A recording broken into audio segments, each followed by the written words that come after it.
long-awaited and COVID-delayed tour of the Galapagos finally began in late March 2022 at San Cristobal Island, almost exactly on the equator and 90 degrees west longitude. From there we cruised north over the equator to Baltra, then to North Seymour, and then over 30 hours to Darwin and Wolf Islands, then south again to Isabella and Fernandina, and on to Santa Cruz, and on the 8th day back to San Cristobal.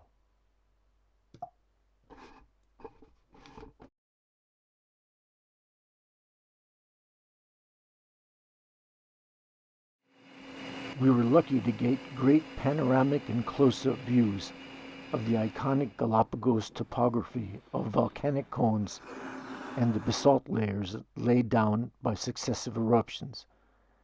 It was easy to imagine the formation of the peculiar volcanic young soil, the result of erosion and weathering by wind and waves and the action of the pioneer species of cactus and lichens that arrived by sea on ocean currents.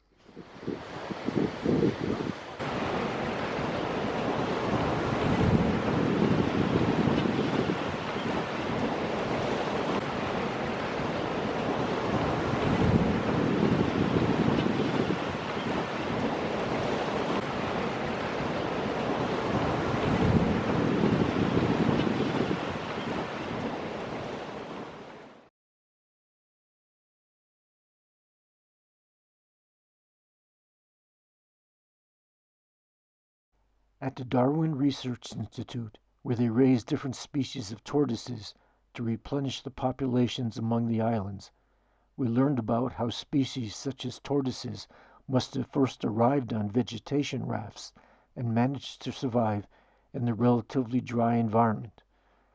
They thrived in the absence of predators and competition from mammalian species. We heard about Lonesome George, most probably the last of his species. He died in 2012 at the relatively young age for such tortoises of about 100. On the long cruise to Darwin Island, we enjoyed watching birds and sea and landscapes. Soon after passing Wolf Island, we finally arrived at the famous Darwin Columns, known previously as Darwin's Arch until it collapsed in May 2021. There was so much new and so many surprises, but let me start at the beginning, on San Cristobal, where Darwin started his visit in 1835.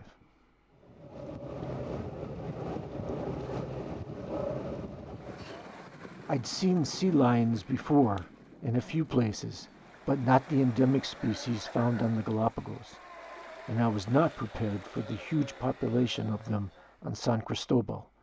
They were everywhere, on the rocks, on the beaches, in the streets and parks, on jetties, and apparently even shopping.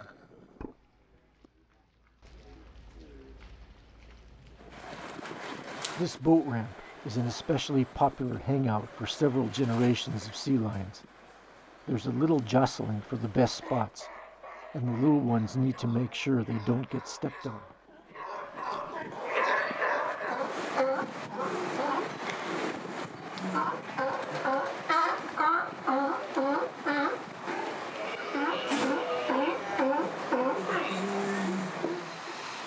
A river, more of a drainage channel, runs through the town, where on the riverside it forms a beach that's protected from the ocean surf. There are only juvenile sea lions here, playing in the water, resting in the sand, and socializing a bit.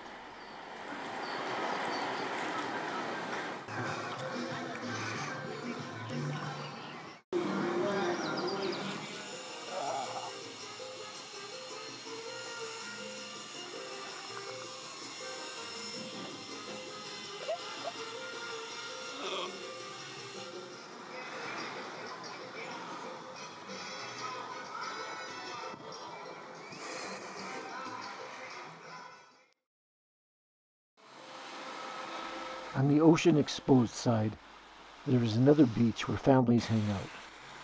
There are some individuals posturing, but mothers nursed pups, and others just seemed to be hanging out, playing, and cuddling. It seems just so well organized. I saw very little direct contact between people and these beautiful animals. We watched them, and they didn't pay much attention to us. This time-lapse of activity on a popular boat ramp showed lots of comings and goings of sea lions and people, but no difficult encounters were observed at all. Sea lions relieved themselves of bodily waste in the water, so they didn't foul the streets and parks. These brown pelicans didn't seem to care how close I got.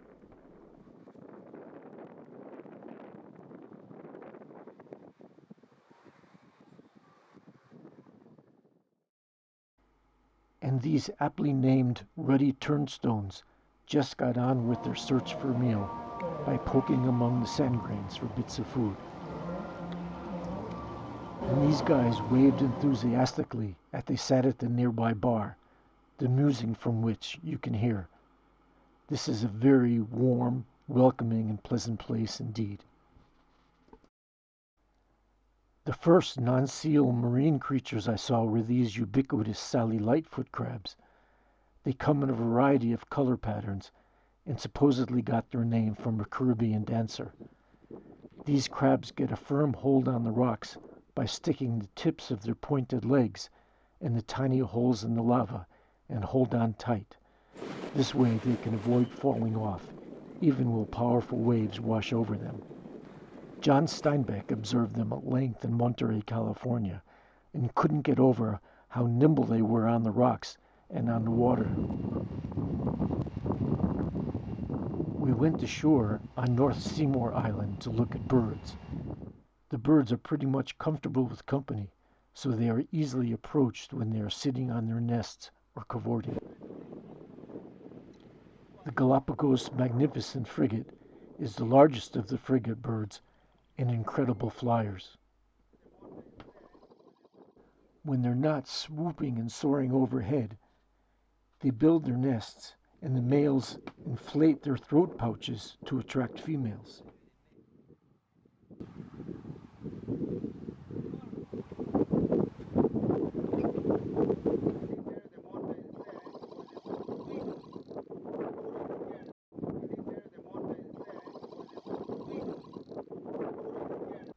The swallow-tailed gull is unique among gulls for feeding exclusively at night, often miles offshore, for fish and squid that it can see with specially adapted eyes.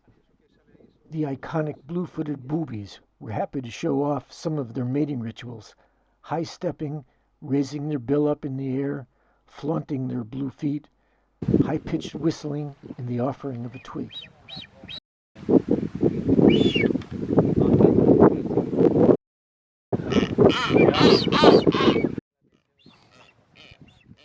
At North Seymour, we also got our first glimpse of Galapagos iguanas, both the land and the marine. At least the marine iguana, if not both, are definitely on everybody's must-see list for the Galapagos.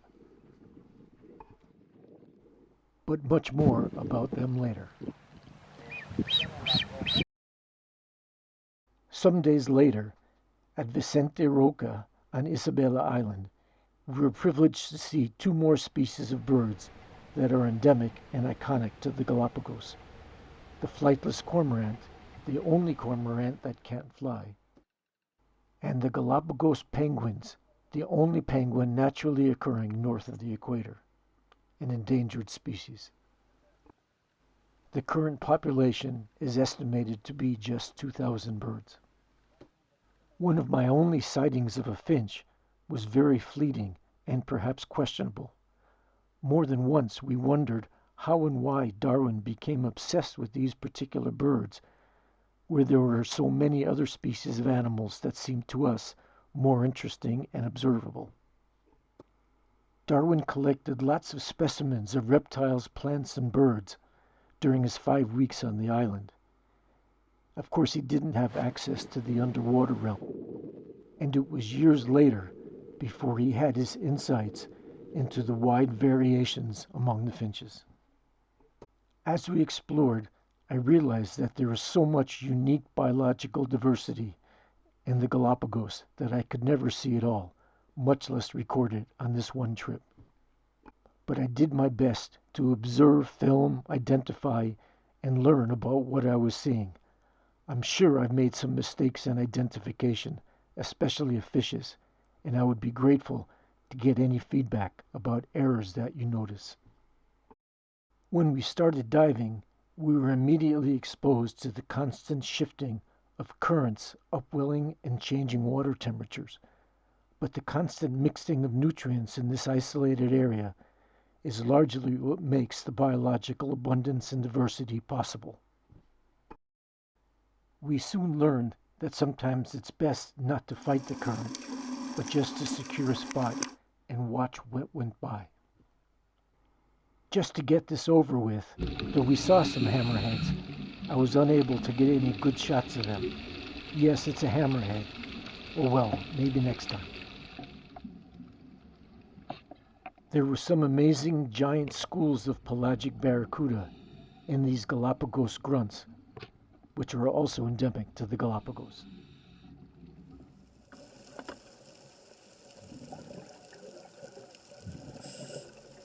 But before we get to the fish, let me show some invertebrates. We'll get back to the moray eel later, but these sponges were very common. But it's difficult to be sure of the species. My guess is mainly based on descriptions that they are the most common around Isabela. And I find it odd that no one has yet gotten around to naming the species of these two sea fans, Muricea 1 and Muricea species 2.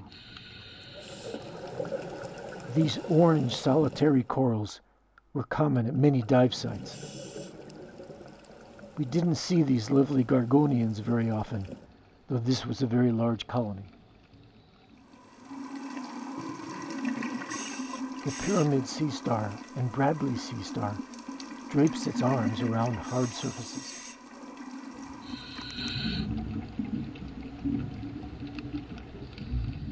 These two sea stars are considered the same species despite their different color pattern. But this cushion star and the chocolate chip sea star are two different species. All of these echinoderms graze on algae, sediment, and small invertebrates on the rock surfaces. And this sand dollar is also endemic to the Galapagos. Whether this slate pencil sea urchin is a distinct species from the pencil sea urchin is still under discussion. The spines area are encrusted with sponges, bryozoans, and calcareous algae. The white sea urchin is the largest Galapagos sea urchin. Because of the currents, we were glad that we were allowed to wear gloves to avoid getting cut by these giant barnacles, which cover many large surfaces, especially in shallower water. I'm afraid I have no clue as to the name of what's probably a scallop is, but I tend to notice them because they perform a variety of valuable functions on reefs. This chief rock snail is not observed very often, but the coralline sponges are especially common around Darwin and Wolf Islands. Parrotfishes are a good example of the difficulty of identifying species. Each one may appear in a variety of colors, shapes, and patterns, depending on maturity and gender. Moorish idols are always a beautiful sight. They can move along pretty quickly, primarily just with its pectoral fins. It's worth mentioning that Moorish idols are often confused with a similar fish, but for the difference in tail fin with the masked bannerfish, which was shot in Indonesia.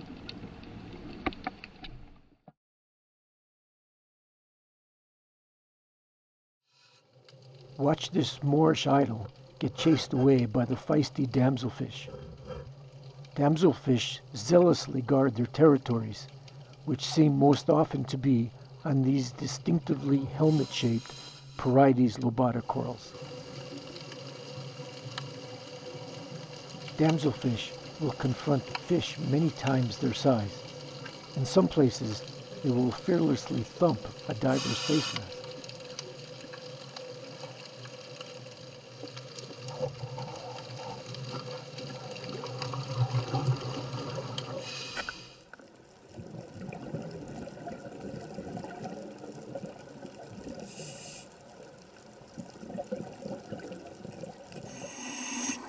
Surgeonfish are very common and are always grazing on coral surfaces.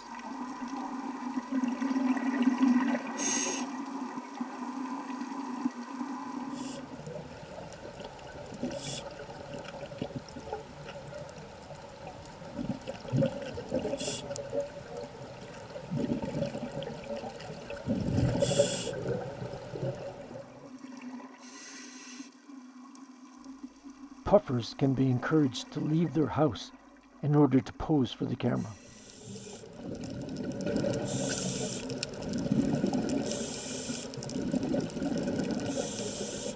Flounder have the distinctive patterns that provide camouflage on the sandy bottoms that they inhabit. King angelfish are majestic with their retinue of juvenile rainbow wrasses to clean them.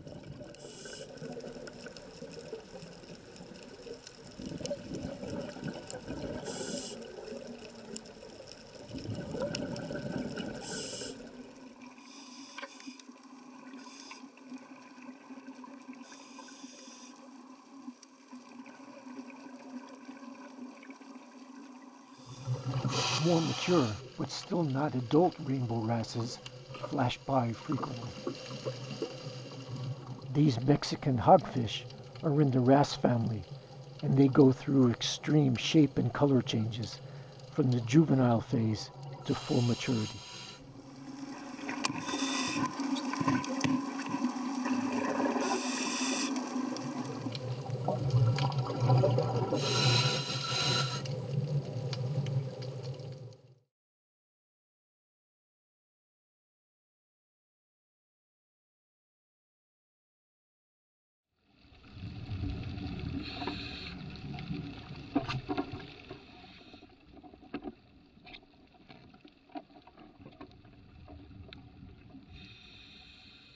Giant hawkfish rest even on a fully vertical surface, presumably waiting for suitable prey. And I got just a glimpse of this giant seahorse. The black-nosed butterfly fish, or barberfish, here among Gorgonians, are distinctive and carry a genus name of almost certainly the world's best-known ichthyologist.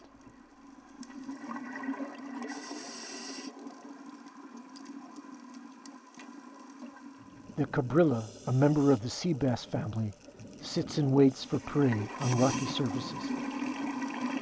This Graysby, also a sea bass, is much more shy and rests in protected crevices along with two more sea basses, the barred serrano and creelfish.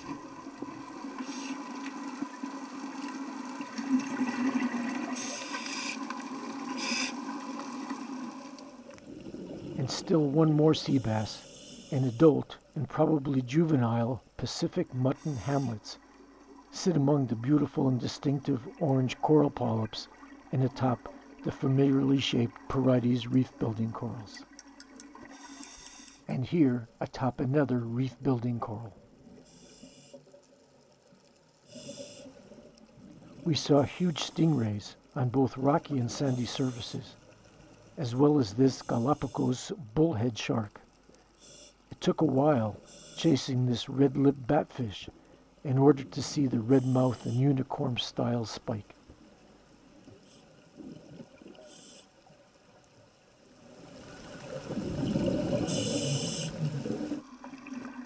As always, it was fun to find the eels tucked among the coral formations and happy to pose menacingly. It was sometimes difficult to know which way to follow them to find their head. We saw 2, maybe 3 species.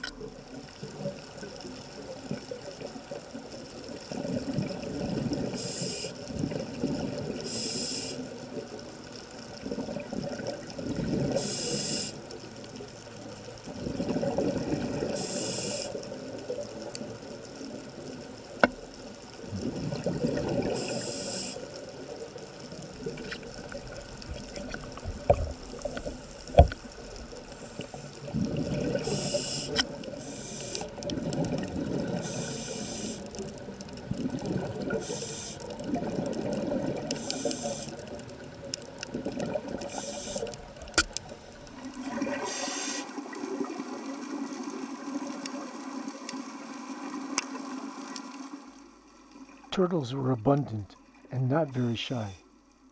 As all marine turtles, this Pacific green turtle is endangered.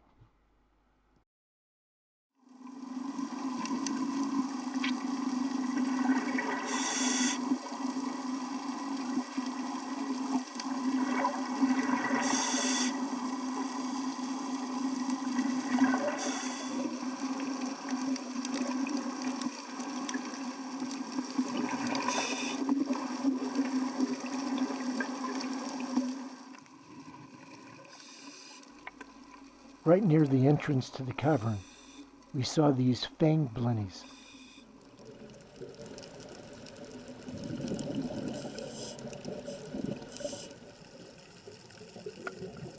And then a saber-toothed blenny who likes to dart out and nip at passing fish.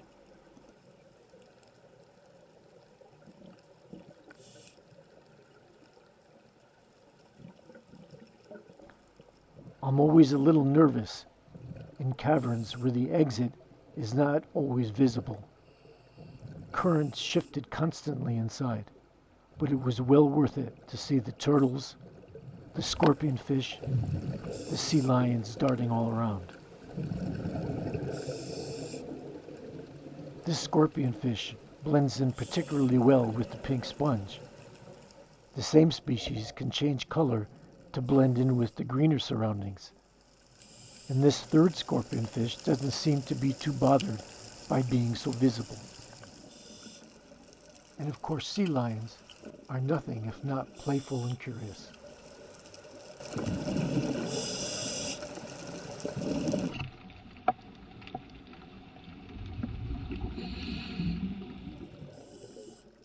Related to corals and jellyfish, these sea pens, maybe one or two species, are indicative of the uniqueness of the Galapagos, where tropical species like reef-building coral may be right around the corner from typically cold water species.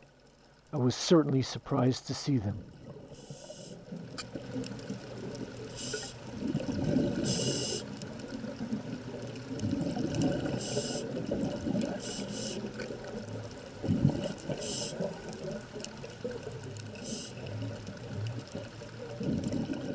But then, with some relief, it was time to exit the cave.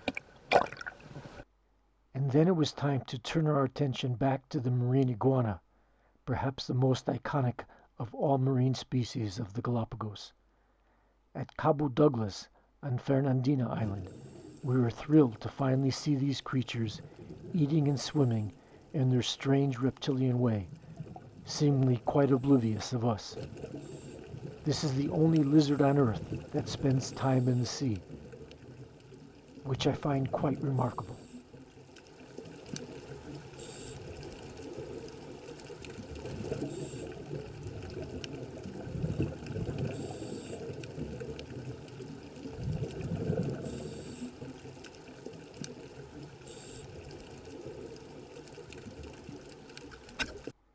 And the fearless damselfish confronted even these exotic creatures.